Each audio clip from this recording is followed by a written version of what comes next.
குறைகளை மன்னிக்கிற ஒரே ஆண்டவர் நீராயிருக்கிறபடியினாலே இந்த சமூகத்தினுடைய பாவங்களையும் நாங்கள் அறிந்தும் அறியாமல் செய்த பிள்ளைகளையும் மன்னியும். தொடரும் வழிபாட்டில் உம்முடைய அற்புத சக்தியை நாங்கள் கண்டுணரவும் எங்களுடைய வாழ்க்கையில் நாங்களும் இறைசித்தத்துக்கு பணிந்து நடக்க இல்ல திருப்பலை ஊடாக நாங்கள் தயார் செய்ய உமது அருளை வேண்டி நிற்கின்றோம். ஆமென். தந்தை மகன் தூயாவியின் பெயராலே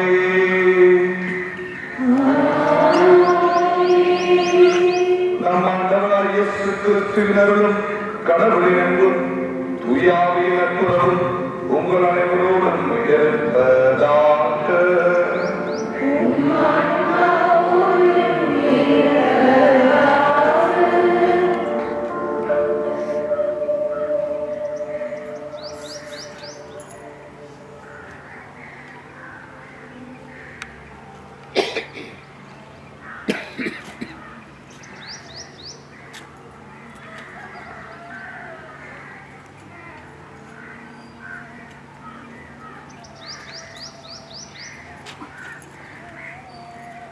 இன்று ஆண்டவருடைய பாடுகளின் பொருத்து ஞாயிறு. தவக்காலத்தின் உச்சகட்டமாகிய பரிசுத்த வாரத்தில் நாம் நுழைகின்றோம். இந்த தவக்காலத்தில் நாம் மேற்கொண்ட சுகங்கள், நோன்புகள் மற்றும் பிறரன்பு செயல்கள் ஆகியவற்றுக்கு அர்த்தம் கொடுக்கும் தூய வாரம் இது. எனது நேரம் வரவில்லை என்று சொன்ன இயேசுவின் நேரம் இதோ வந்துவிட்டது. சாவை கண்டு அஞ்சாத ஒரு மாவீரனின் பயணம் தொடர்கின்றது. இங்கு அவரது அற்புதங்களை, அதிசயங்களை கண்ட ஒரு கூட்டம் ஓசானா என்று ஒலிக்கின்றது. இதே கூட்டம்தான் இன்னும் சில நாட்களில் ஒலிக ஒலிக என்று கூச்சலிடப் போகின்றது.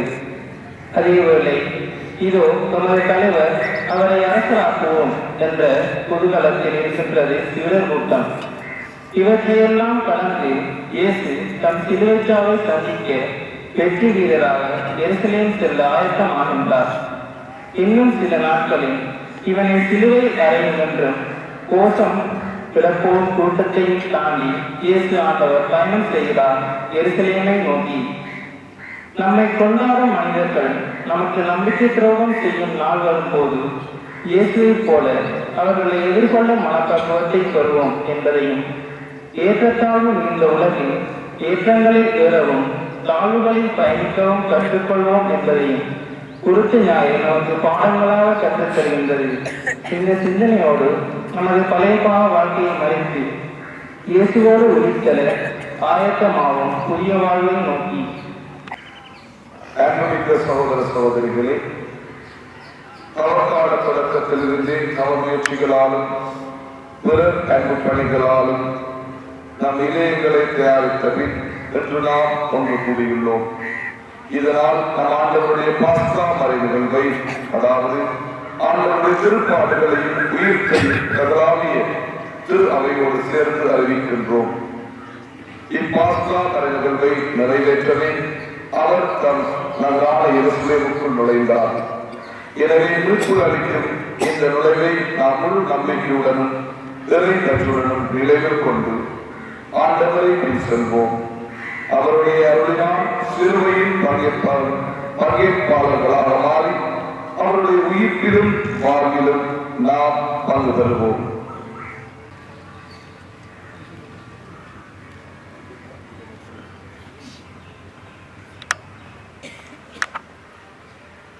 மன்றாடுவோமாக.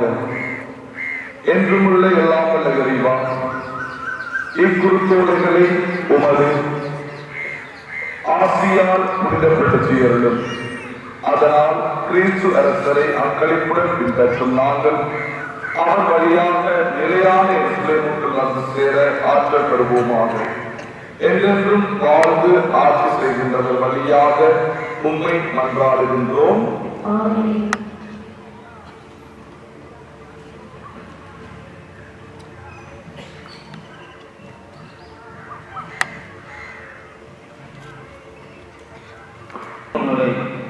இப்போது நாம் இயேசுவின் எருசலேம் நோக்கிய பயணம் பற்றிய நற்செய்திக்கு செலுத்தாக்கப் போகின்றோம்.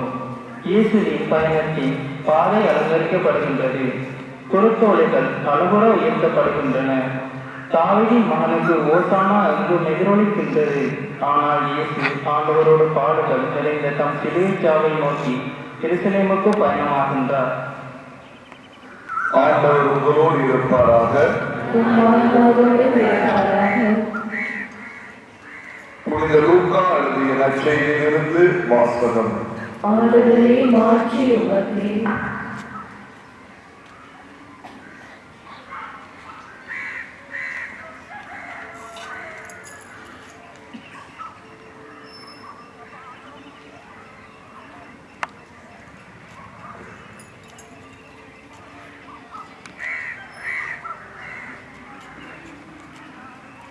அக்காலத்தில் இயேசு முன்பாகவே எருசலேமுக்கு புறப்பட்டு சென்றார்.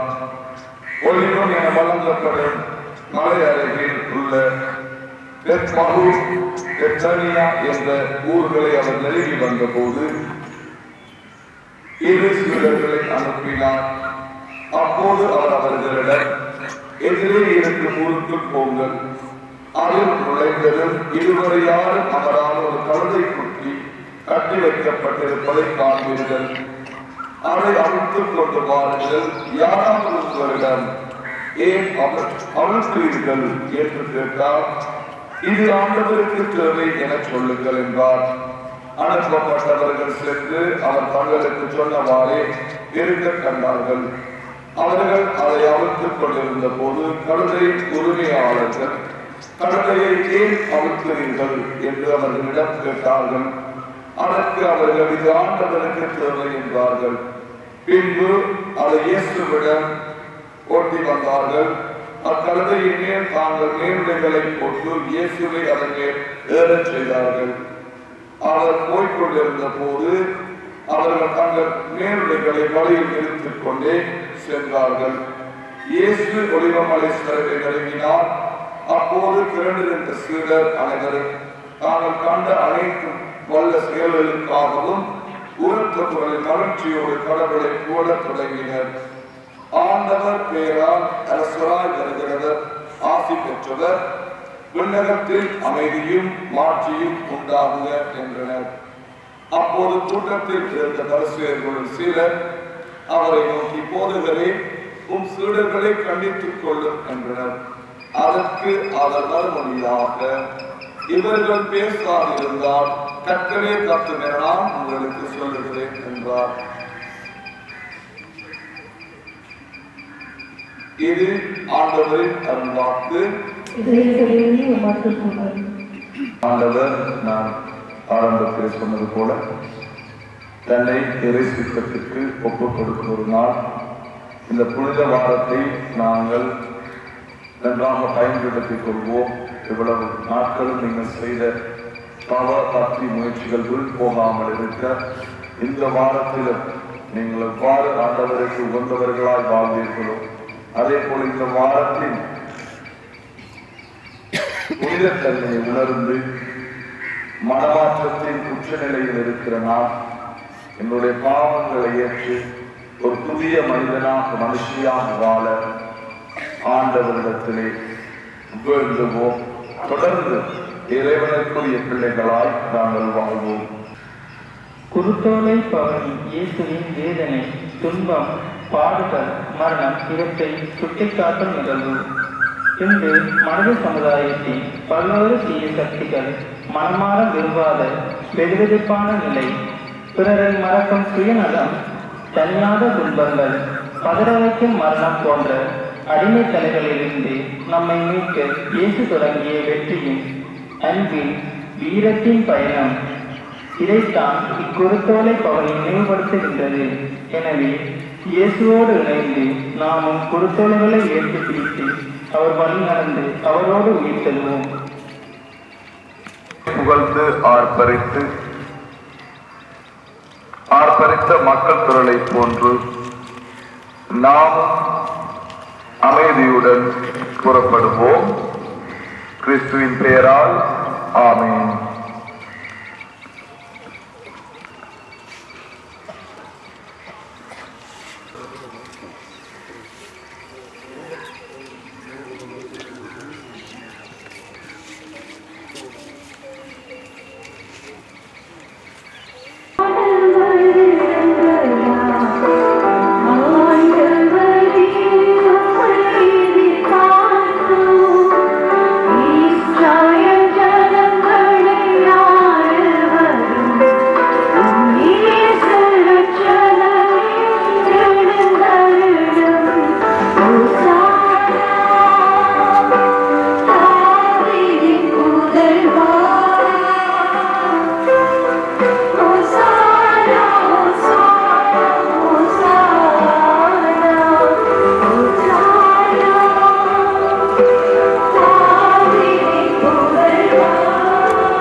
செபிப்போமாக. என்றென்றும் உள்ள எல்லாம் வல்ல இறைவா, தாழ்மையின் எடுத்துக்காட்டை மனிதனிடம் பின்பற்ற எங்கள் மீட்பரை மனித உடல் எடுக்கவும் சிலுவையை ஏற்றுக்கொள்ளவும் செய்தீரே. அதனால் நாங்கள் அவரது பொறுமையை கற்றுக்கொண்டு அவரது உயிர்ப்பில் பங்கேற்க தகுதி பெறுமாறு எங்களுக்கு கனிவாய் அருள்வீராக.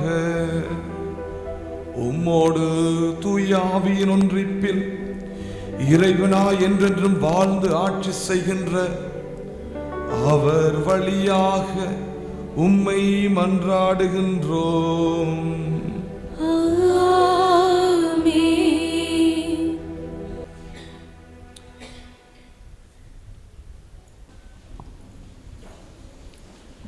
ஒரு லட்சியத்தை நோக்கி பயணிப்பவர் எதிர்கொள்கின்ற உடல் உளம் சார்ந்த அவமானங்கள் நிந்தைகள் பற்றி பேசுகின்றார் எசாயா இறைவாக்கினர்.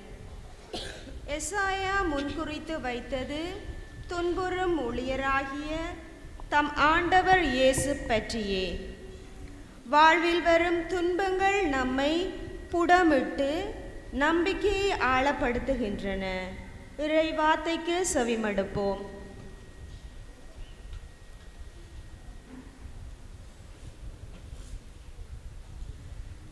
முதல் வாசகம். நிந்தனை செய்வோருக்கு என் முகத்தை மறைக்கவில்லை, இழுநிலையை நான் அடைவதில்லை என்று அறிவேன். இறைவாக்கினர் எசாயா நூலிலிருந்து வாசகம். அதிகாரம் 50, திருவசனங்கள் 4 தொடக்கம் 7 முடிய.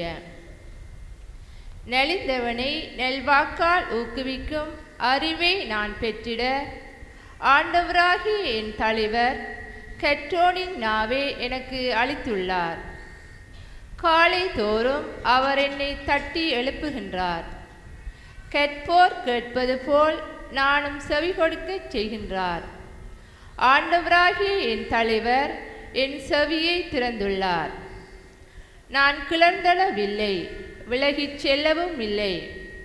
அடிப்போருக்கு என் முதுகையும் தாடியை பிடுங்குவோருக்கு என் தாடையையும் ஒப்புவித்தேன். நிந்தனை செய்வோருக்கும் காரி உமிழ்வோருக்கும் என் முகத்தை மறைக்கவில்லை. ஆண்டவராகிய என் தலைவர் துணை நிற்கின்றார். நான் அவமானம் அடையேன். என் முகத்தை கெட்பாறை ஆக்கி கொண்டேன். இழுநிலையை நான் அடைவதில்லை என்று அறிவேன். இது ஆண்டவரின் அருள்வாக்கு. இறைவனுக்கு நன்றி. பதிலுரை பாடலுக்கு அனைவரும் பல்லவியாக. என் இறைவா, என் இறைவா, ஏன் என்னை கை நகர்ந்தீர்? என் இறைவா, என் இறைவா, ஏன் என்னை கை நகர்ந்தீர்? என்னை பார்ப்போர் எல்லோரும் ஏளனம் செய்கின்றனர். உதட்டை பிதுக்கி தலையசைத்து ஆண்டவர் மீது நம்பிக்கை வைத்தானே, அவர் இவனை மீட்கட்டும்.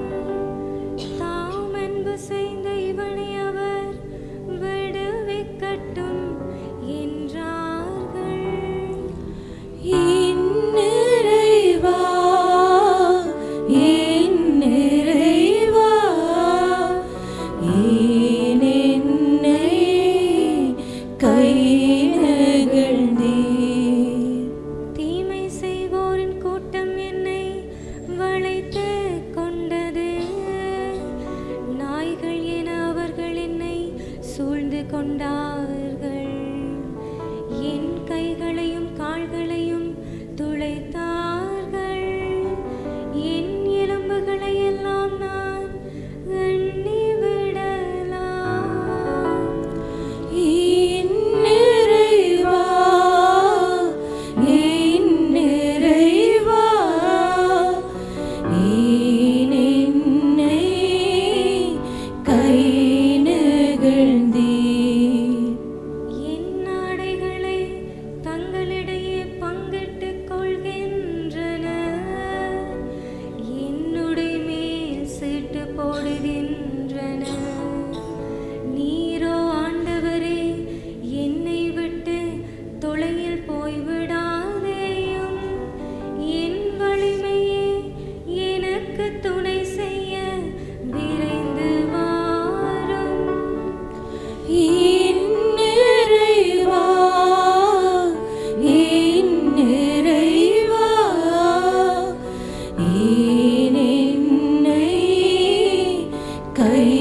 நெகிழ்ந்தீர். உமது பெயரை என் சகோதரருக்கு அறிவிக்கின்றேன். சபை நடுவே உம்மை புகழ்ந்து பாடுவேன். ஆண்டவருக்கு அஞ்சுவோரே அவரை புகழுங்கள். யாக்கோபின் மரபினரே அனைவரும் அவரை மாட்சிமைப்படுத்துங்கள். இஸ்ரவேல் மரபினரே அனைவரும் அவரை பணியுங்கள். என் நிறைவா, என் நிறைவா, ஏன் என்னை கை நெகிழ்ந்தீர். என் நிறைவா, என் நிறைவா, ஏன் என்னை கை நெகிழ்ந்தீர். மனிதர்களாகிய நம்மை தேடி வருவது கடவுளின் இயல்பு. அது மாத்திரமன்று, இறைவனில் இயேசு கிறிஸ்து தம் சாயலில் பங்கேற்று தந்தைக்கு கீழ்ப்படிந்து சிலுவை சாவை தழுவிக்கொண்டார். இது இயேசுவின் இறைசித்தம் ஏற்றலையும் தம்மீது கொண்ட அன்பையும் தெளிவாக்குகின்றது. இறைவார்த்தைக்கு செவிசாய்ப்போம்.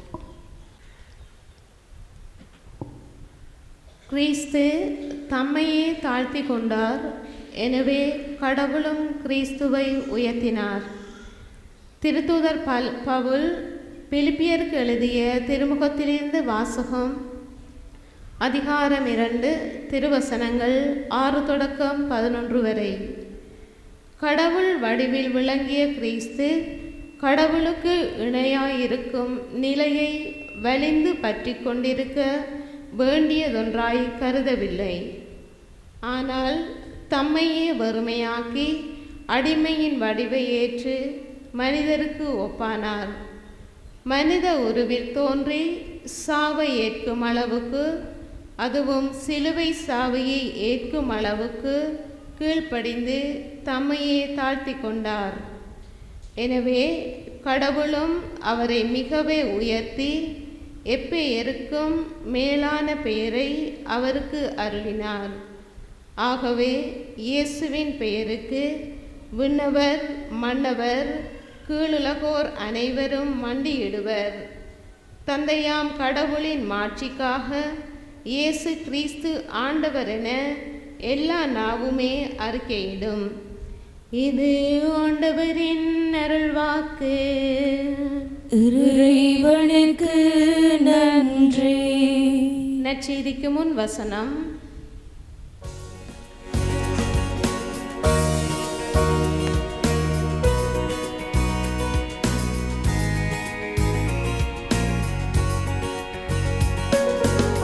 மகிமையும் புகழும் இறைவனே உமக்கே. மகிமையும் புகழும் இறைவனே உமக்கே. சாவை ஏற்கும் அளவுக்கு, அதுவும் சிலுவை சாவையை ஏற்கும் அளவுக்கு கீழ்ப்படிந்து தம்மையே தாழ்த்தி கொண்டார். எனவே கடவுளும் அவரை மிகவே உயர்த்தி எப்பெயருக்கு மேலான பெயரை அவருக்கு அருளினார்.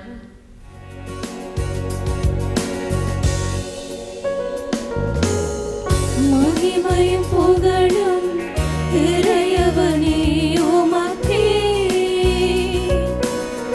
மகிமையும் புகழும் இறைவனே உமக்கே.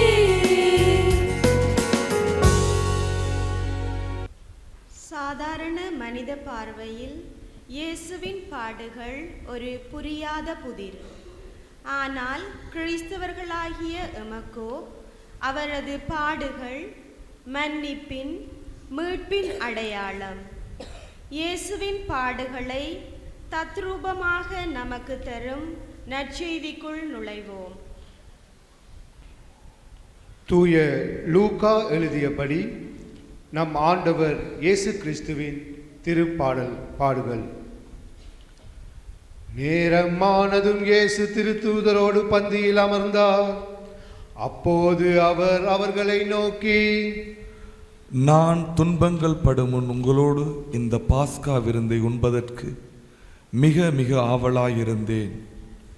ஏனெனில் இறையாட்சியில் இது நிறைவேறும் வரை இதை நான் உண்ண மாட்டேன் என்று உங்களுக்கு சொல்கின்றேன் என்றார்.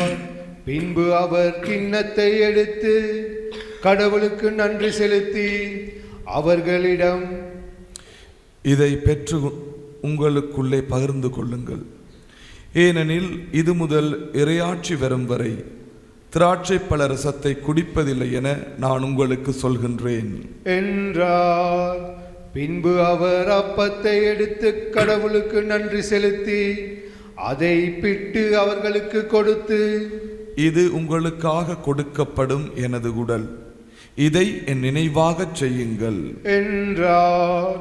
அப்படியே உணவு அருந்திய பின்பு அவர் கிண்ணத்தை எடுத்து, இந்த கிண்ணம் உங்களுக்காக சிந்தப்படுகிறது, எனது இரத்தத்தால் நிலைப்படுத்தப்படும் புதிய உடன்படிக்கை. என்னை காட்டிக் கொடுப்பவன் இதோ என்னோடு பந்தியில் அமர்ந்திருக்கின்றான். மானிட மகன் தமக்கென்று குறிக்கப்பட்டபடியே போகிறார். ஆனால் ஐயோ, அவரை காட்டிக் கொடுக்கிறவனுக்கு கேடு என்றார். அப்பொழுது அவர்கள், நம்மில் இச்செயலை செய்ய போகிறவர் யார் என்று தங்களுக்குள்ளே கேட்கத் தொடங்கினார்கள். மேலும் தங்களுக்குள்ளே பெரியவராக எண்ணப்பட வேண்டியவர் யார் என்ற விவாதம் அவர்களிடையே எழுந்தது. இயேசு அவர்களிடம், பிற இனத்தவரின் அரசர்கள் மக்களை அடக்கி ஆளுகின்றார்கள், அதிகாரம் காட்டுகின்றார்கள், நன்மை செய்பவர்கள் என அழைக்கப்படுகின்றார்கள். ஆனால் நீங்கள் அப்படி செய்யலாகாது. உங்களுள் பெரியவர் சிறியவராகவும் ஆட்சி புரிபவர் தொண்டு புரிபவராகவும் மாற வேண்டும். யார் பெரியவர்? பந்தியில் அமர்ந்திருப்பவரா அல்லது பணிவிடை புரிபவரா? பந்தியில் அமர்ந்திருப்பவர் அல்லவா?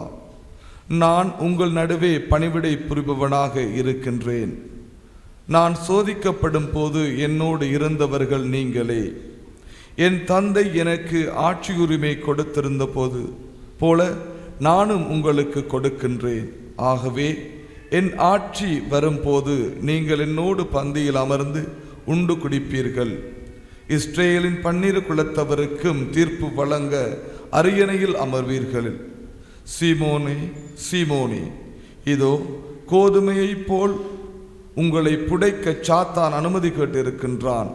ஆனால் நான் உனது நம்பிக்கை தளராதிருக்க உனக்காக மன்றாடினேன். நீ மனம் திரும்பிய பின் உன் சகோதரர்களை உறுதிப்படுத்து என்றார். அதற்கு பேதுரு, ஆண்டவரே, உம்மோடு சிறையிடப்படுவதற்கும் ஏன் சாவதற்கும் நான் ஆயத்தமாக உள்ளேன் என்றார். இயேசு அவரிடம், பேதுருவே, இன்றிரவு என்னை தெரியாது என மும்முறை நீ மறுதளிக்கு முன் சேவல் கூவாது என உனக்கு சொல்கின்றேன் என்றார். இயேசு சீடர்களிடம், நான் உங்களை பனைப்பையோ வேறு பையோ மிதியடியோ எதுவுமில்லாமல் அனுப்பிய போது உங்களுக்கு ஏதாவது குறை இருந்ததா என்று கேட்டார். அவர்கள், ஒரு குறையும் இருந்ததில்லை என்றார்கள். அவர் அவர்களிடம், ஆனால் இப்பொழுது பணப்பை உடையவர் அதை எடுத்துக்கொள்ளட்டும், வேறு பை உடையவரும் அவ்வாறே செய்யட்டும். வாள் இல்லாதவர் தம் மேலுடைய விற்று வாள் வாங்கிக் கொள்ளட்டும். ஏனெனில் நான் உங்களுக்கு சொல்கின்றேன், கொடியவருள் ஒருவராக கருதப்பட்டார் என்று மறைநூல் எழுதப்பட்டுள்ளது. என் வாழ்வில் நிறைவேற வேண்டும். என்னை பற்றியவை எல்லாம் நிறைவேறி வருகின்றன என்றார். அவர்கள், ஆண்டவரே, இதோ இங்கே 2 வாள்கள் உள்ளன என்றார்கள். இயேசு அவர்களிடம், போதும் என்றார். இயேசு அங்கிருந்து புறப்பட்டு தம் வழக்கப்படி ஒலிவ மலைக்கு சென்றார். சீடர்களும் அவரை பின்தொடர்ந்தார்கள். அந்த இடத்தை அடைந்ததும் அவர் அவர்களிடம், சோதனைக்கு உட்படாதிருக்க இறைவனிடம் வேண்டுங்கள் என்றார். பிறகு அவர் அவர்களை விட்டு கல்லறி தூரம் விலகிச் சென்று முழந்தால் படியிட்டு இறைவனிடம் வேண்டினார். தந்தையே, உமக்கு விருப்பமானால் இந்த துன்பக் கிண்ணத்தை என்னிடமிருந்து அகற்றும். ஆனாலும் என் விருப்பப்படி அல்ல, உம் விருப்பப்படியே நிகழட்டும் என்று கூறினார். அப்போது விண்ணகத்திலிருந்து ஒரு தூதர் அவருக்கு தோன்றி அவரை வலுப்படுத்தினார். அவரோ மிகுந்த வேதனைக்குள்ளாகவே உருக்கமாய் இறைவனிடம் வேண்டிக் கொண்டிருந்தார். அவரது வியர்வை பெரும் இரத்த துளிகளைப் போல தரையில் விழுந்தது. அவர் இறைவேண்டலை முடித்துவிட்டு எழுந்து சீடர்களிடம் வந்தபோது அவர்கள் துயரத்தால் சோர்வுற்று தூங்கிக் கொண்டிருப்பதை கண்டார். அவர்களிடம் இயேசு, என்ன உறங்கிக் கொண்டா இருக்கிறீர்கள்? சோதனைக்கு உட்படாதிருக்க விழித்திருந்து இறைவனிடம் வேண்டுங்கள் என்றார். இயேசு தொடர்ந்து பேசிக் கொண்டிருந்த போது இதோ மக்கள் கூட்டமாய் வந்தனர். 12 ஒருவனான யூதாசு என்பவன் அவர்களுக்கு முன் வந்து அவரை முத்தமிட நெருங்கினான். இயேசு அவனிடம், யூதாசே, முத்தமிட்டா மானிட மகனை காட்டிக் கொடுக்கப் போகின்றாய் என்றார். அவரை சூழ நின்றவர்கள் நிகழப்போவதை உணர்ந்து, ஆண்டவரே, வாளால் வெட்டலாமா என்று கேட்டார்கள்.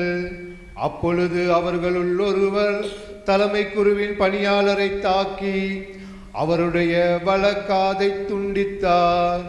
இயேசு அவர்களை பார்த்து, விடுங்கள் போதும் என்று கூறி அவருடைய காதை தொட்டு நலமாக்கினார். அவர் தம்மிடம் வந்த தலைமை குருக்களையும் கோவில் காவல் தலைவர்களையும் மூப்பர்களையும் பார்த்து, ஒரு கள்வனை பிடிக்க வருவது போல நீங்கள் வாள்களோடும் தடிகளோடும் வந்தது ஏன்? நான் நாள்தோறும் கோவிலில் உங்களோடு இருந்தும் நீங்கள் என்னை பிடிக்கவில்லையே. ஆனால் இது உங்களுடைய நேரம். இப்போது இருள் அதிகாரம் செலுத்துகிறது என்றார். பின்னர் அவர்கள் இயேசுவை கைது செய்து இழுத்துச் சென்று தலைமை குருவின் வீட்டுக்கு கொண்டு போனார்கள். பேதுரு தொலையில் அவரை பின்தொடர்ந்தார். வீட்டு உள்முற்றத்தின் நடுவில் நெருப்பு மூட்டி அதை சுற்றி அவர்கள் உட்கார்ந்திருந்தார்கள். பேதுருவும் அவர்களோடு இருந்தார்.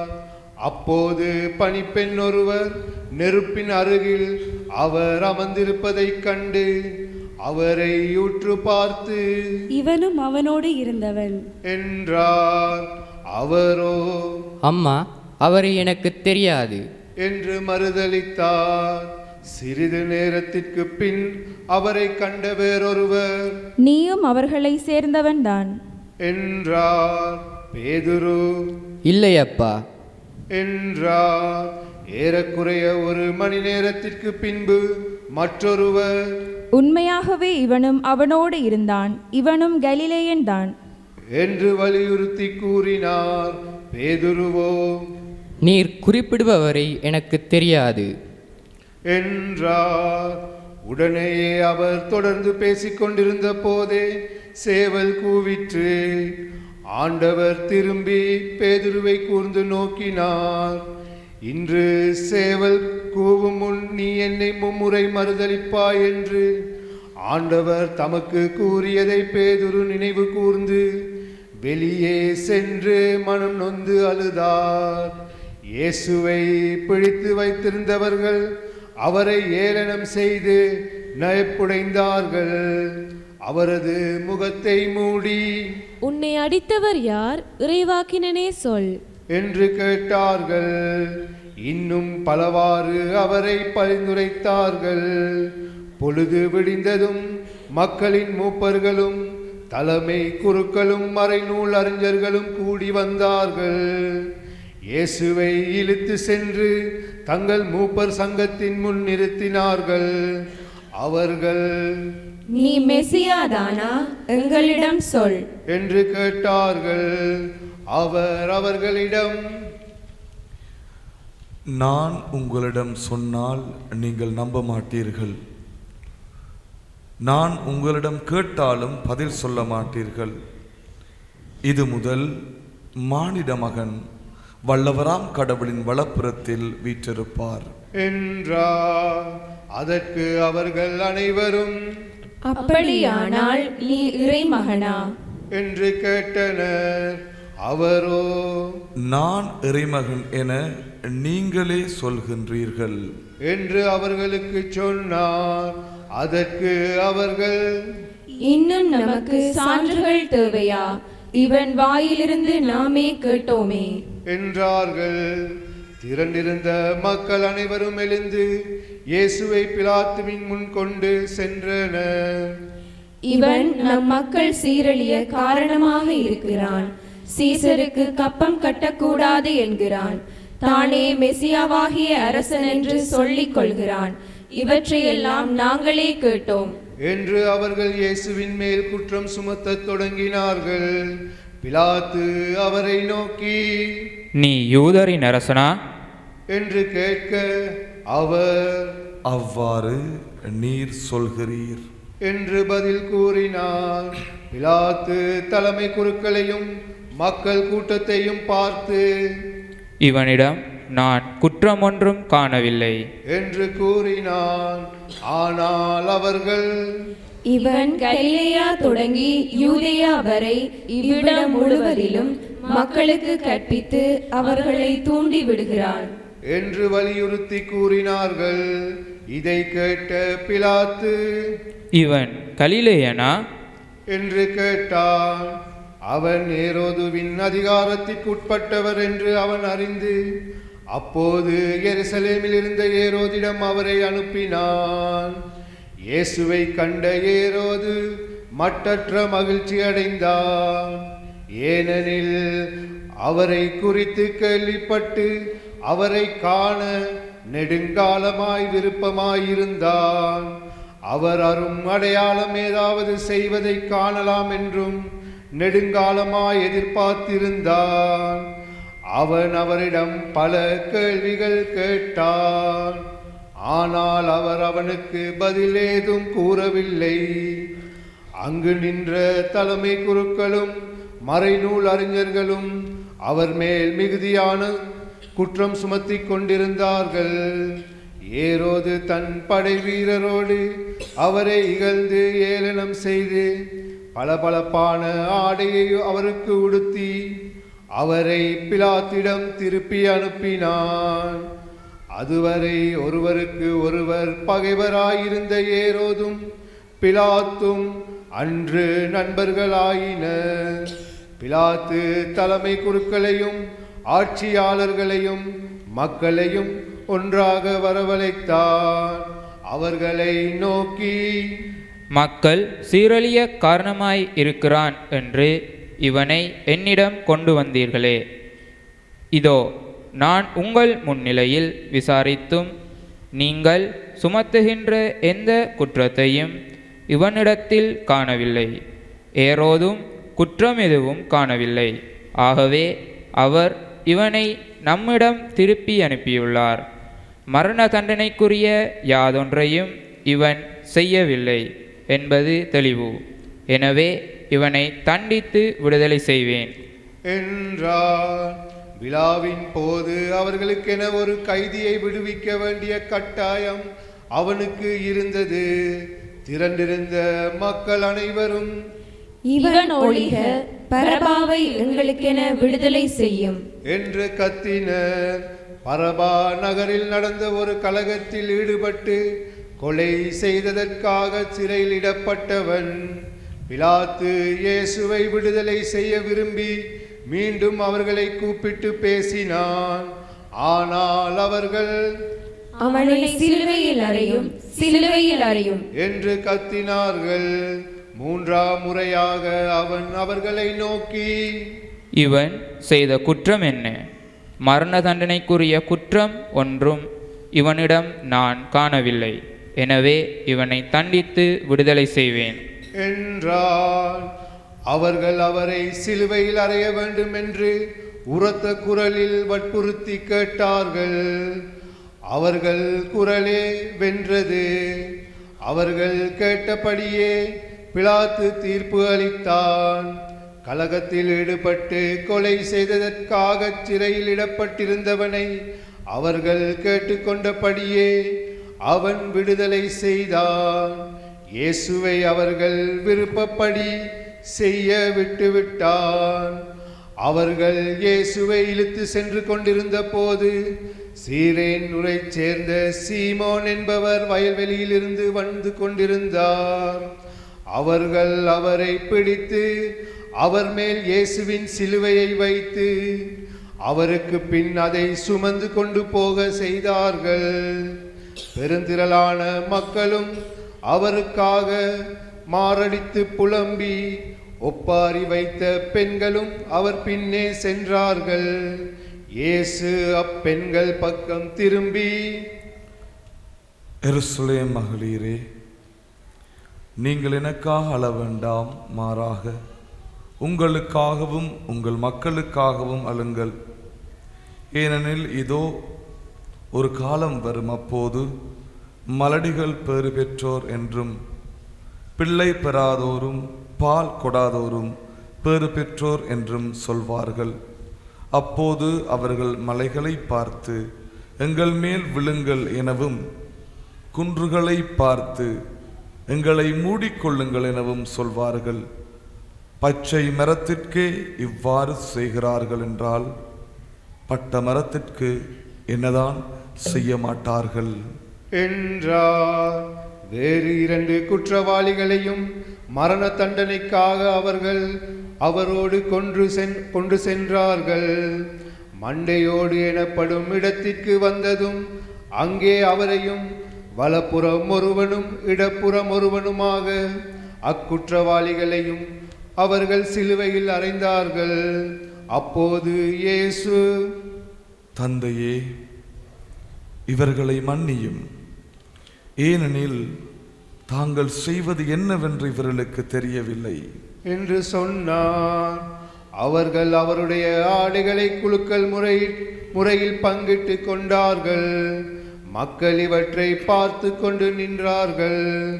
ஆட்சியாளர்கள், பிறரை விடுவித்தான், இவன் கடவுளின் மெசியாவும் தேர்ந்தெடுக்கப்பட்டவனுமானால் தன்னையே விடுவித்துக் கொள்ளட்டும் என்று கேலி செய்தார்கள்.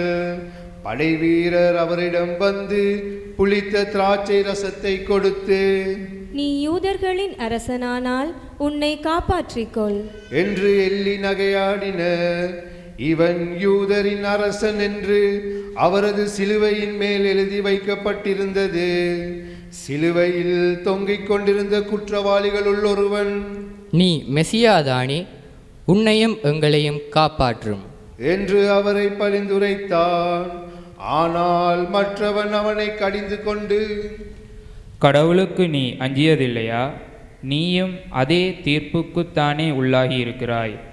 நாம் தண்டிப்பது முறையே, நம் செயல்களுக்கேற்ற தண்டனையை நாம் பெறுகிறோம். இவர் ஒரு குற்றமும் செய்யவில்லையே என்று பதிலுரைத்தான். பின்பு அவன், இயேசுவே, நீர் ஆட்சியுரிமை பெற்று வரும்போது என்னை நினைவில் கொள்ளும் என்றான். அதற்கு இயேசு அவனிடம், நீர் இன்று என்னோடு பேரின்ப வீட்டில் இருப்பீர் என உறுதியாக உமக்கு சொல்கின்றேன் என்றார்.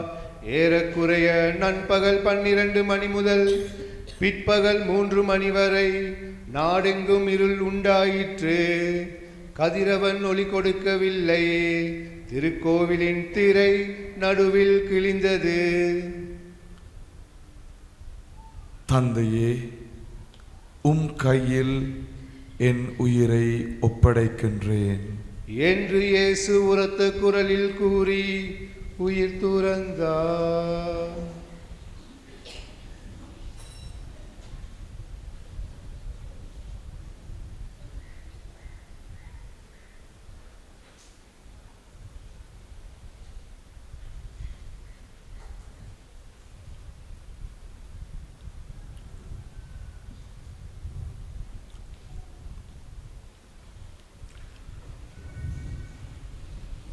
இதை கண்ட நூற்றவர் தலைவர், இவர் உண்மையாகவே நேர்மையாளர் என்று கூறி கடவுளை போற்றி புகழ்ந்தார். இக்காட்சியை காண கூடி வந்திருந்த மக்கள் அனைவரும் நிகழ்ந்தவற்றை கண்டு மார்பில் அடித்து கொண்டு திரும்பி சென்றனர். அவருக்கு அறிமுகமான அனைவரும் கலிலேயாவில் இருந்து அவரை பின்பற்றி வந்திருந்த பெண்களும் தொலையிலிருந்து இவற்றை பார்த்து கொண்டிருந்தார்கள்.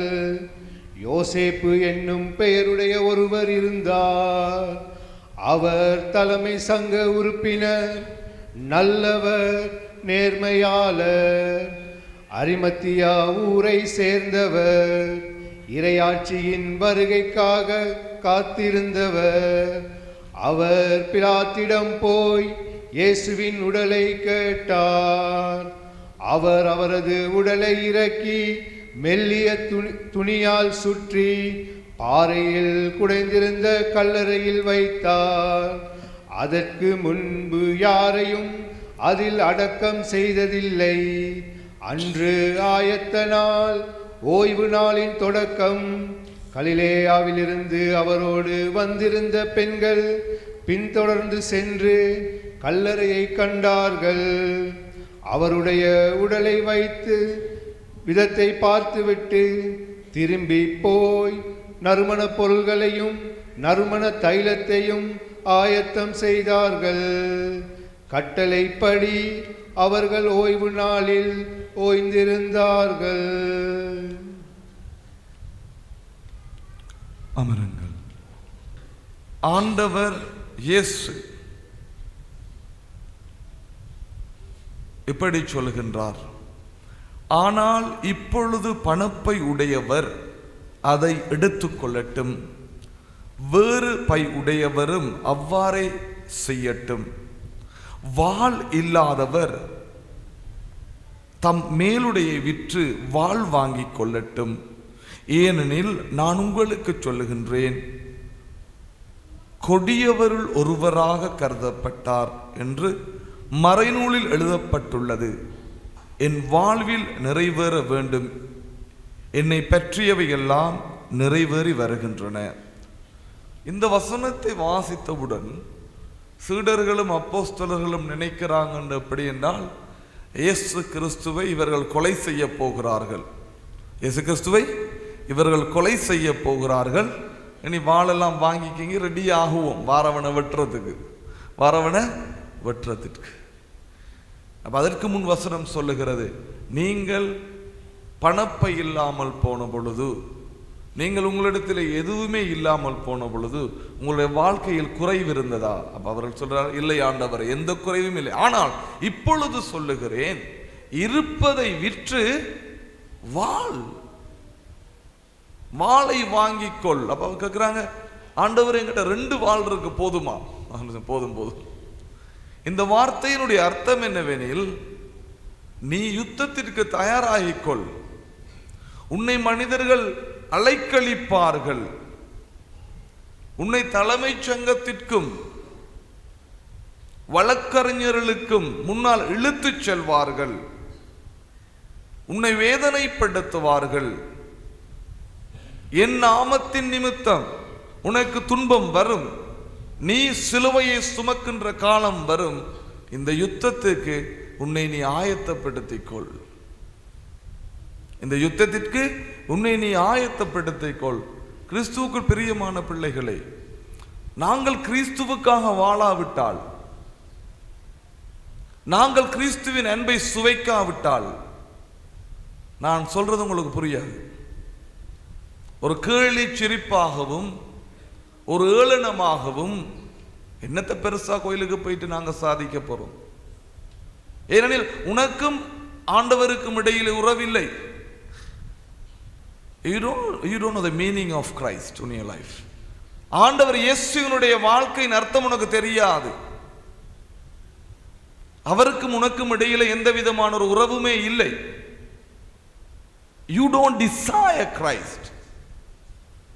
நீ ஆண்டவரை அன்பு செய்யவில்லை, நீ ஆண்டவரை விரும்பவில்லை. நீ ஆண்டவரை அன்பு செய்யாமல் அவரை விரும்பாமல் இருக்கிற பொழுது இந்த திருப்பலியானது உனக்கு வெறுமனே ஒரு கேலிக்கூத்தாகத்தான் இருக்கும். கடமைக்கு வந்து போற மாதிரி தான் இருக்கு. எப்படி போனா நமக்கு என்ன, முன்னுக்கு போனா என்ன பின்னுக்கு போனா என்ன, போயிட்டோம். ஆனால் நீ ஆண்டவரை அன்பு செய்கிற பொழுது ஒவ்வொரு வார்த்தைகளையும் நீ தியானிப்பாய். This is not between you and me. இது உனக்கும் எனக்கும் இடையில இருக்கிறதல்ல, இது உனக்கும் கடவுளுக்கும் இடையில் இருக்கும் உறவு. Ultimately it is Christ. கடைசியாக இது இறைவன் இயேசு. உனக்கும் அவருக்கும் இருக்கிற உறவு. இதுக்கு நான் பொறுப்பல்ல, இங்க இருக்கிறவர்கள் பொறுப்பல்ல, உன் தாய் தகப்பன் பொறுப்பல்ல, உன் பிள்ளைகள் பொறுப்பல்ல. நீ உண்மையாகவே ஆண்டவர் இயேசுவை அன்பு செய்கிறாயா? நீ ஆண்டவர் இயேசுவை உண்மையாக அன்பு செய்து அவருக்காக வாழுகிற பொழுது அவர் படுகிற வேதனை உனக்கு தெரியும்.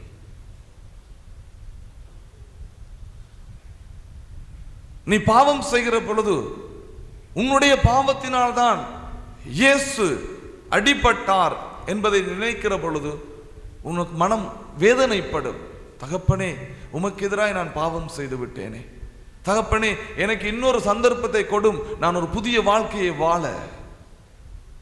உனக்கும் இயேசுவுக்கும் உறவில்லாவிட்டால் எவ்வளவுதான் சொன்னாலும், விடிய விடிய கத்துனாலும், தமிழ்ல சொல்லுவாங்க, எரும மாட்டுக்கு மேல பெஞ்ச மலை மாதிரி. எரும மாடாவது கொஞ்சம் தள்ளி போகும். இறைவனுக்கு நமக்கு உறவில்லாட்டி கிறிஸ்தவ பிள்ளைகளே, அந்த ஆண்டவருடைய அன்பை எங்களால் சுவைக்க முடியாது. இந்த புனித வாரத்துக்குள் நீ நுழைகிற நீ யாரா இருந்தாலும் பரவாயில்லை. உனக்கு 60 வயது இருக்கலாம், 30 வயது இருக்கலாம், 10 வயது இருக்கலாம், குருவாக இருக்கலாம், அருட்சகோதரியாக இருக்கலாம், பொதுநிலையனாக இருக்கலாம். இறைவனுடைய பார்வையிலே நாங்கள் அனைவரும் சமமானவர்கள், பலவீனமுடையவர்கள், பாவம் செய்கிறவர்கள், தவறிழைக்கிறவர்கள், இறைவனை விட்டு போகின்றவர்கள், ஏனோ தானோ என்று வாழ்கிறவர்கள். ஆனால் இந்த சந்தர்ப்பம் எங்களுக்கு கொடுக்கப்பட்டிருக்கிறது எதற்காக? ஆண்டவரோடு எங்களுடைய உறவை ஸ்திரப்படுத்த, ஆண்டவரோடு எங்களுடைய உறவை கட்டி எழுப்ப. நாங்கள் யாருக்கு வாக்கு கொடுத்திருக்கிறோம்? நாங்கள் யாருக்காக இங்கு வந்திருக்கிறோம்? இயேசுவுக்காக. அப்ப இந்த திருப்பலியிலிருந்து நீ போற நேரம் அந்த ஆண்டவர் இயேசுவை நீ ஏற்றுக்கொள்ள வேண்டும். உன் சிந்தனைகளை ஒருமனப்படுத்து. அங்கும் இங்கும் பராக்கு பார்த்து இந்த 1 மணி நேரமோ 1.5 மணி நேரமோ வீணாக்கி விடாதே. இருமாப்போடு இருக்காதே, வைராக்கியத்தோடு இருக்காதே. உன் இருமாப்பும் வைராக்கியமும் உன்னை அழித்துவிடும். கிறிஸ்துவுக்குள் பிரியமானவர்களே, இந்த புனித வாரம் என்பது எங்கள் ஒவ்வொருவருக்கும் கொடுக்கப்படுகிற ஒரு சந்தர்ப்பம். இந்த சந்தர்ப்பத்திலே இறைவன் இயேசு எனக்காகப்பட்ட பாடுகளை நான் தியானிக்கிற பொழுதும் சிந்திக்கிற பொழுதும் என்னுடைய உள்ளம் இறைவனுக்காக ஏங்க வேண்டும்.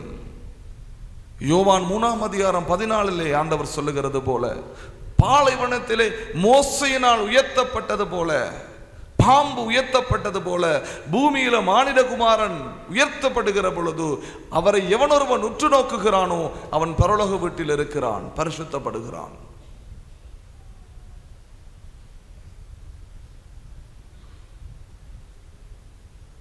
எங்களுக்காய் அந்த ஆண்டவர் இயேசு வந்தார். பிதாவானவர் வாக்கு கொடுத்தார், இந்த ஜனங்களை நான் இதைவிட எப்படி அன்பு செய்ய முடியும்?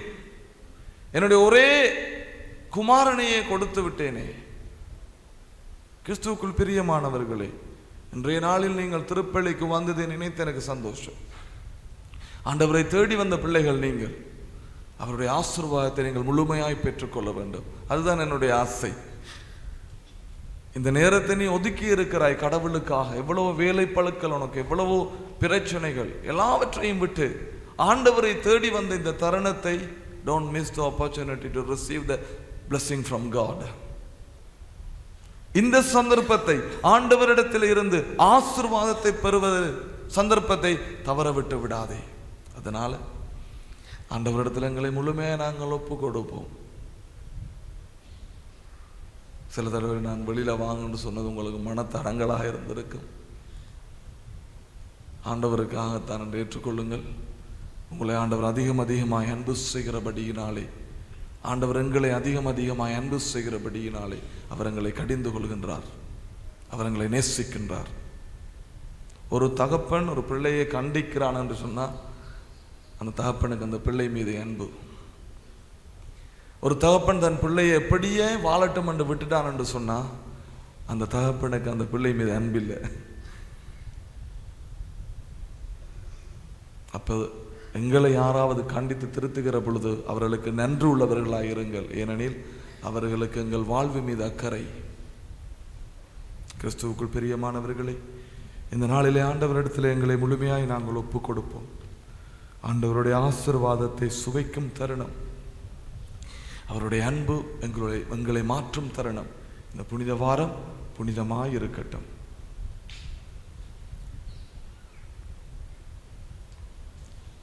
எழுந்திருந்து நம்பிக்கையின் அறிக்கை.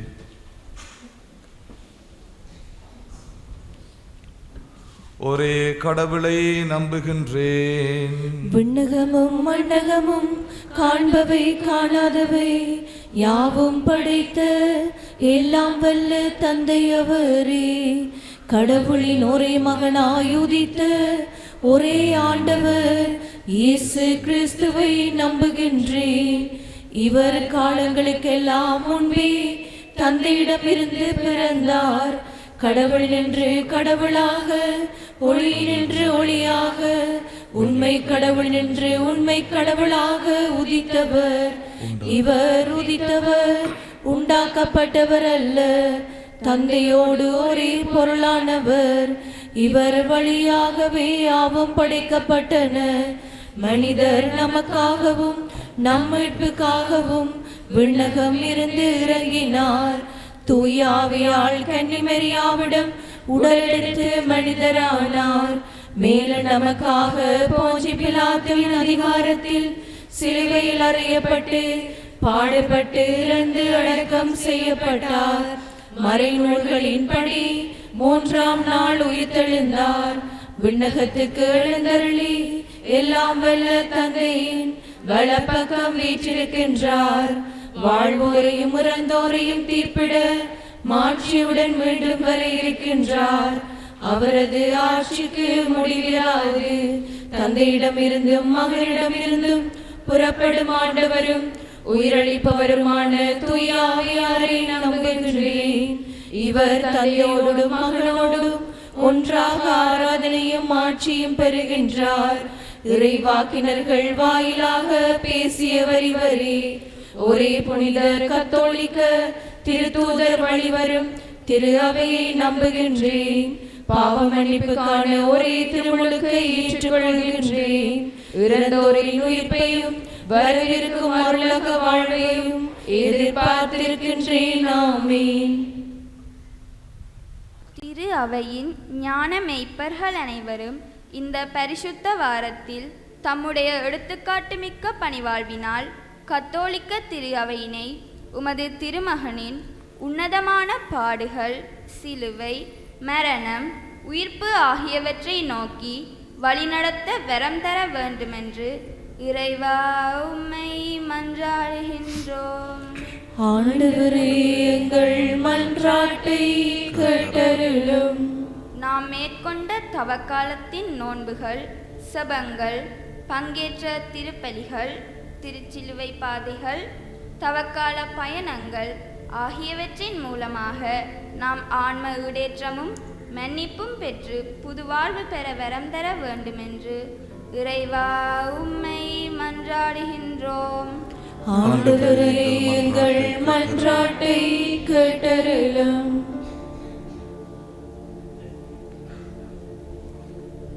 இப்பரிசுத்த வாரத்தில் நாம் அனைவரும் எம்மால் இயன்றவரை மட்டுமீறிய உலகப் பற்றுக்கள் மற்றும் உலக காரியங்களை தவிர்த்து ஆன்மாவுக்கு பயன் விளைவிக்கும் அனைத்து காரியங்களிலும் ஈடுபட வரம் தர வேண்டுமென்று இறைவா உம்மை மன்றாடுகின்றோம். ஆண்டவரே, எங்கள் மன்றாட்டை கேட்டருளும். எவ்வாறு ஆண்டவர் இயேசு எருசலேம் நோக்கி வெற்றி வீரராக பயணித்தாரோ அதே போன்று நாமும் நமது இலக்காகிய விண்ணகத்தை நோக்கி பயணிக்கும் இவ்வுலக வாழ்வில் பாவச்சுமைகளை இறக்கி வைத்துவிட்டு நல்ல சிந்தனைகளை, வார்த்தைகளை, செயல்களை குருத்தோலைகளாக எம்முடன் தாங்கி திருமகனை பின்பற்ற வரம் தர வேண்டுமென்று இறைவா உம்மை மன்றாடுகின்றோம். ஆண்டவரே, எங்கள் மன்றாட்டை கேட்டருளும். கண்களை மூடி இதயத்தோடு கைகளை வைத்து ஆண்டவருக்கு எங்களை ஒப்பு கொடுப்போமா? இந்த நிமிஷத்திலே ஆண்டவருடைய ஆசீர்வாதம் ஒவ்வொரு பிள்ளையின் இல்லத்திலும் உள்ளத்திலும் இறங்கட்டும். நாங்கள் படுகிற வேதனைகள், பாவத்தின் பிடியிலே வாழ்கிற வாழ்க்கை, என்னுடைய வாழ்வில என்ன செய்வதென்று தெரியாமல் அங்கலாய்த்து நிற்கிற தருணங்களை ஆண்டவரிடத்திலே ஒப்பு கொடுப்போம். ஆண்டவரை, உம்மை என்னுடைய சொந்த இரட்சகராக ஏற்றுக்கொள்ள முடியவில்லை ஆண்டவரே. இந்த பாவம் என்னை நொறுக்குகிறதப்பா. என்னுடைய குடும்பத்திலே சமாதானம் இல்லை சுவாமி. என்னுடைய வாழ்விலே நிம்மதி இல்லை சுவாமி. உம்முடைய சமூகத்திலே வரக்கூட நான் தகுதியற்ற பாவி ஆண்டவரே. ஆனாலும் கூட உம்முடைய அன்பை ஏற்றுக்கொள்கிறேன். நீர் எனக்காய் சிலுவையில் மரித்தீர் என்பதை நான் ஏற்றுக்கொள்கிறேன் ஆண்டவரே. என்னுடைய இருதயம் மாறி போகட்டும், என்னுடைய வாழ்க்கை மாறி போகட்டும் ஆண்டவரே. உமக்காக நான் வாழ என்னை ஏற்றுக்கொள்ளும் சுவாமி. என்னை திடப்படுத்தும், என்னை பலப்படுத்தும்.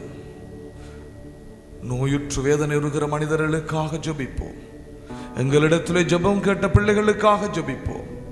யாருக்கெல்லாம் நாங்கள் வாக்கு கொடுத்தோமோ ஜெபிப்போம் என்று அந்த மனிதர்களை நினைத்துக் கொள்வோம். ஆண்டவருடைய அபிஷேக வல்லமை இந்த நிமிஷத்தில் அவர்கள் மீது இறங்கி அவர்களை குணப்படுத்துவதாக. இறைவனுடைய அன்பை அவர்கள் கண்டுணர்வார்களாக. தூய வல்லமை அவர்களை நிரப்பட்டும்.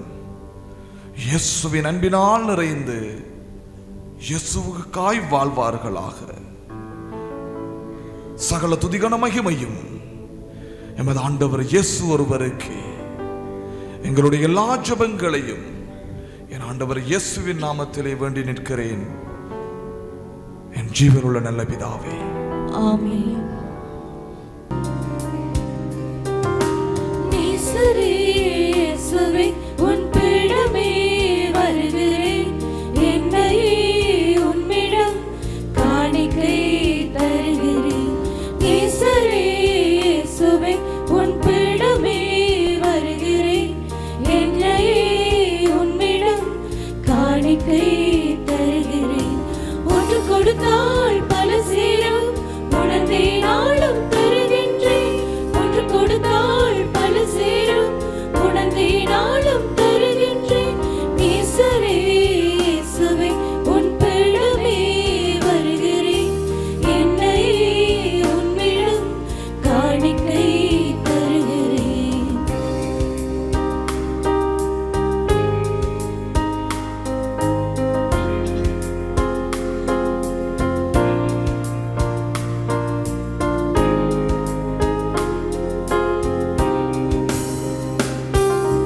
கனவு காணும் உலகினிலே காணல் நீராய் வாழுகின்றோம். தாகம் தீர்க்கும் என் இறைவா, காணிக்கை ஏற்றிடுவாய். மீட்க வந்த இறைமகனே, காக்க வந்த காவலனே, காலம் யாவும் கடந்தவனே, பாவம் போக்கிடுவாய். நீர் எனக்காக உன் வாழ்வை பலியாக்கினேன். நானும் உமக்காக என் வாழ்வை பலியாக்குவேன். ஒன்று கொடுத்தால் பல சேரும், உணர்ந்தே நாளும் தருகின்றேன். ஒன்று கொடுத்தால் பல சேரும், உணர்ந்தே நாளும் தருகின்றேன். இயேசுவே, உன் பிடமே வருகிறேன். பெயர் மனதாப்பத்தை ஒப்பு கொடுக்கின்றோம். இது எங்களுக்கு வாழ்வழிக்கும் அப்பமாக மாறும்.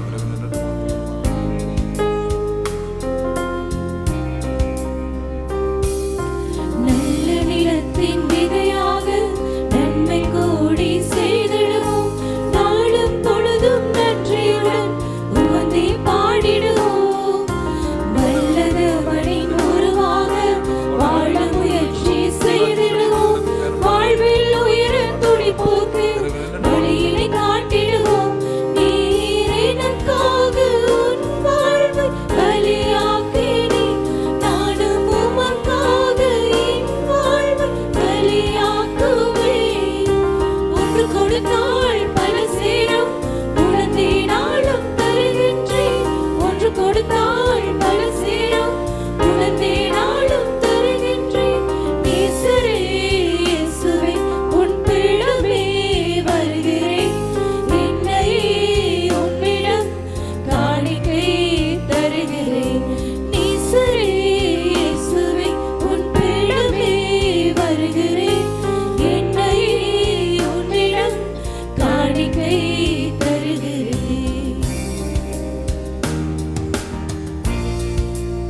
சகோதர சகோதரிகளே, என்னுடையதும் உங்களுடையதுமான இப்பலி எல்லாம் வல்ல தந்தையாகிய இறைவனுக்கு ஏற்றதாகும்படி மன்றாடுங்கள்.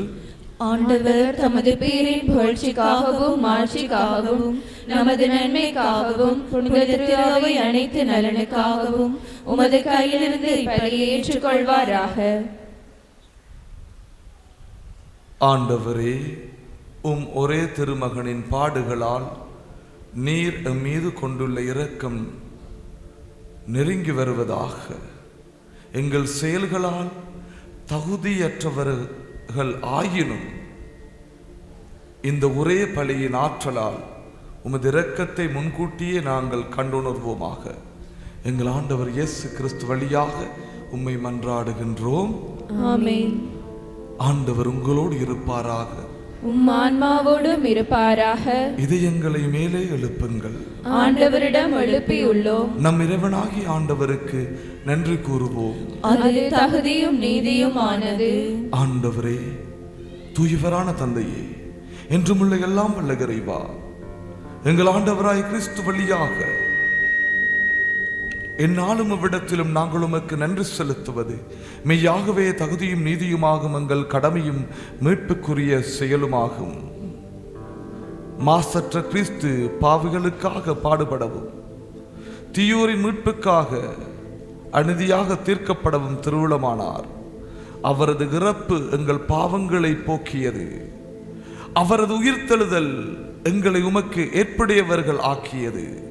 ஆகவே நாங்கள் வானதூர் அனைவரோடும் சேர்ந்து உம்மை புகழ்ந்து போற்றி அக்களித்து கொண்டாடி ஆர்ப்பரித்து சொல்லுவதாவது: தூயவர் தூயவர் தூயவர், வான்படைகளின் கடவுளாம் ஆண்டவர். விண்ணகமும் மண்ணகமும் உமது மாட்சியால் நிறைந்துள்ளன. உன்னதங்களிலே ஓசானா. ஆண்டவர் பெயரால் வருகிறவர் ஆசீர் பெற்றவர். உன்னதங்களிலே ஓசானா.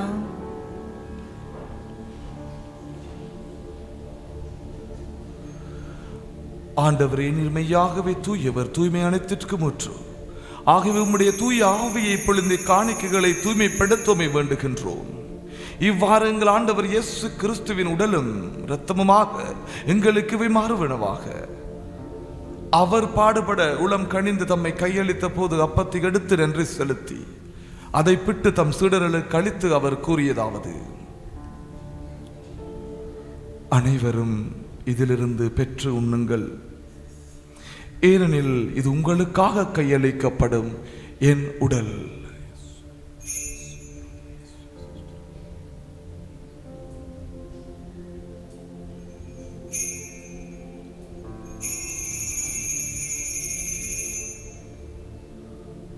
அவ்வண்ணமே இரவு விருந்து அருந்திய பின் கிண்ணத்தையும் எடுத்து மீண்டும் உமக்கு நன்றி கூறி தம் சீடர்களுக்கு அளித்து அவர் கூறியதாவது: அனைவரும் இதிலிருந்து பெற்று பருகுங்கள், ஏனெனில் இது புதிய நிலையான உடன்படிக்கைக்குரிய என் இரத்தத்தின் கிண்ணம்.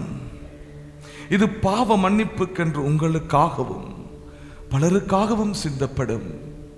இதை என் நினைவாக செய்யுங்கள்.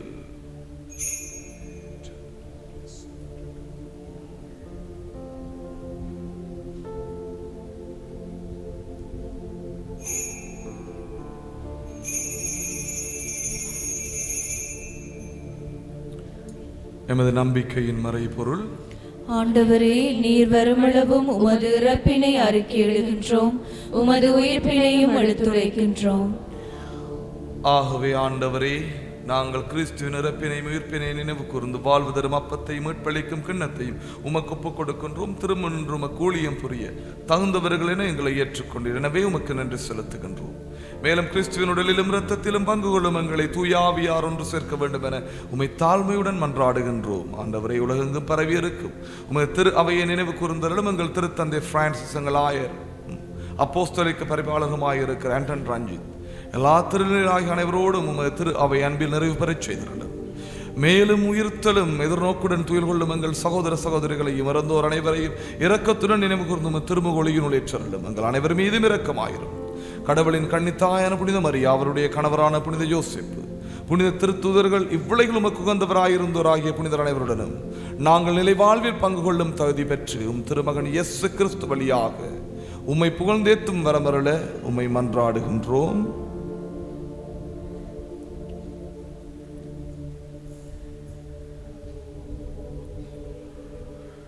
இவர் வழியாக இவரோடு இவரில் எல்லாம் வல்ல இறைவனாகிய தந்தையே, தூய ஆவியரின் ஒன்றிப்பில் எல்லா புகழும் மாற்றியும் என்றென்றும் உமக்கு உரியதே.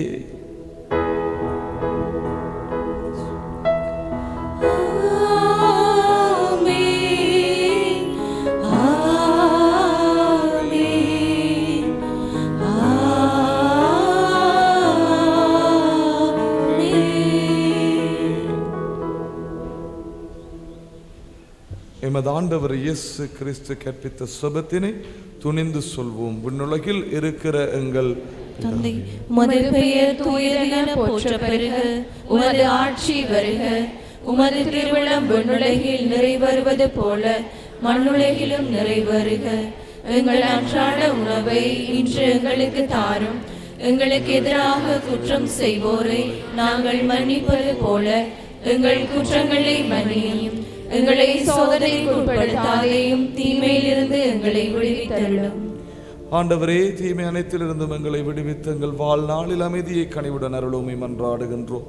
உமது இரக்கத்தின் உதவியால் நாங்கள் பாவத்திலிருந்து எப்போதும் விடுதலை பெற்று யாதொரு கலக்கம் என்று நலமாயிருப்போமாக.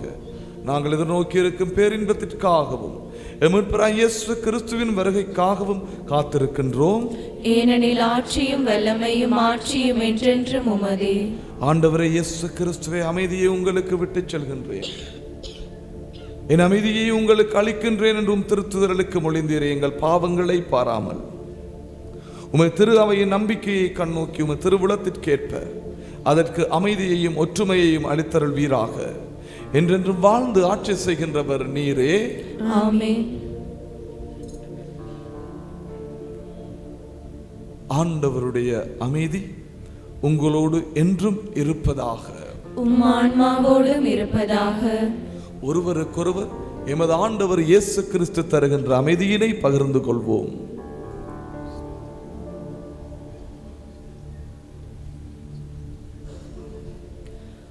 உலகின் பாவங்களை போக்கும் இறைவனின் செம்மறியே, எங்கள் மேல் இரக்கமாயிரும்.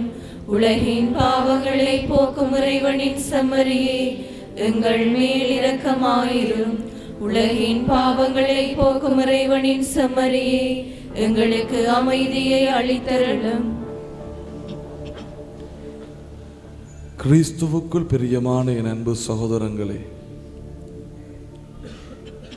இவரே இறைவனின் செம்மறி, இவரே உலகின் பாவங்களை போக்குகின்றவர். இவருடைய திருவிருந்து அழைக்க பெற்ற நாம் பெறு பெற்றோர். ஆண்டவரே, நீர் என் இல்லத்தில் எழுந்தருள நான் தகுதியற்றவள். ஆனால் ஒரு வார்த்தை மட்டும் சொல்லியருளும், எனது ஆன்மா நலமடையும்.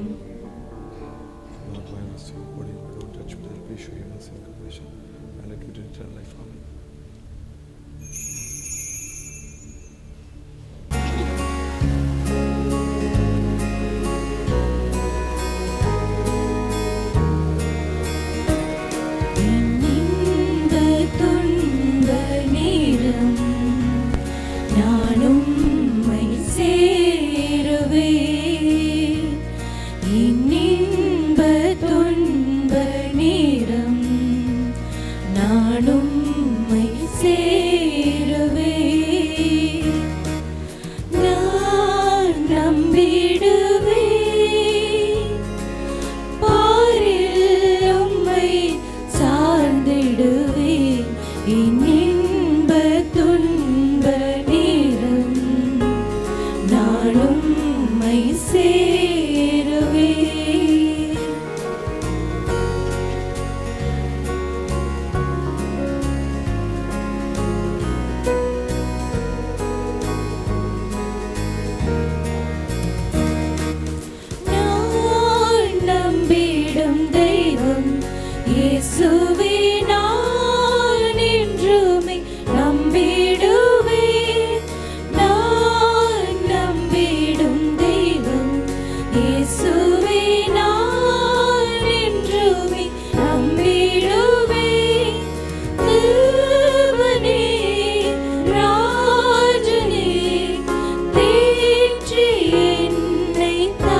நன்றி கூறி செபிப்போம்.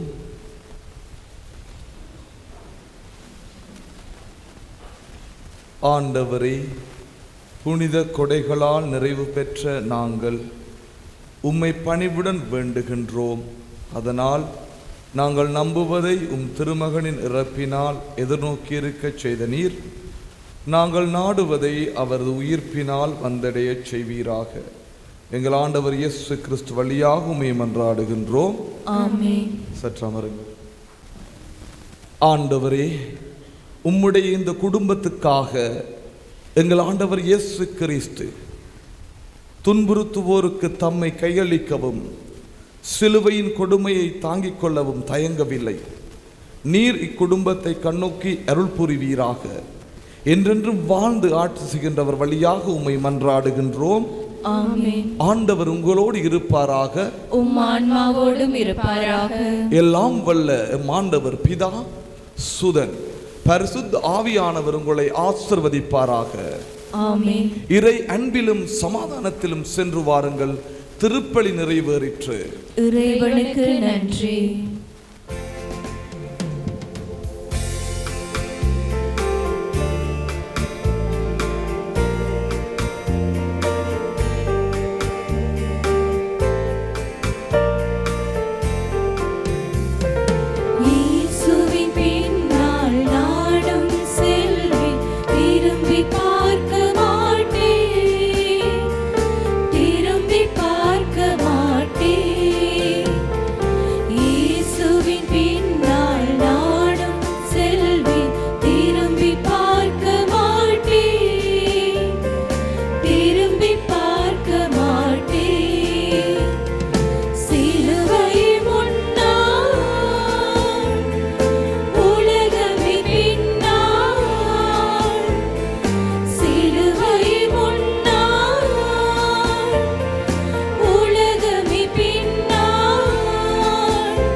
ஃபேஸ்புக் மற்றும் யூடியூப் பக்கத்தை லைக் செய்யுங்கள்.